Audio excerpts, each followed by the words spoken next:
Lagos governorship candidate of the Labour Party, LP, in the 2023 general election, Gbadebo Rhodes, vivour, has said the economic reforms of the current administration are benefiting only a selected few people. Gbadebo stated this while speaking on Channels Television's Politics Today program on Thursday, alleging that the only people benefiting from Tinubu's reforms are his friends. It's worth noting that President Bola Tinubu's administration's reforms since taking over office in May 2023 include the removal of fuel subsidy and the floating of the naira, the country's currency, which the president recently vowed to sustain at all odds. The people are experiencing unprecedented hardship. Today, over 70% of people's income is spent on transportation and food, he said.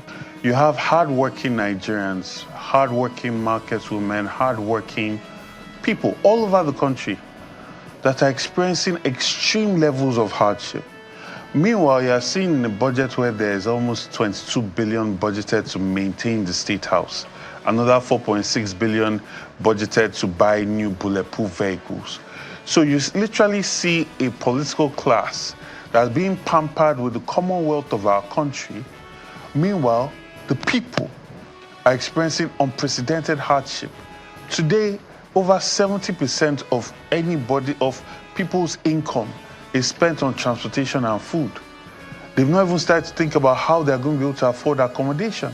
We have a situation where there is a culture of wastefulness, an extravagance that doesn't reflect the dire economic situation that the same president is pushing out that needs to be reformed. The only people that seem to be benefiting from these reforms are maybe the bankers, the people in government, and the president's friends. How many Nigerians can say they are benefiting from any reform right now? He queried.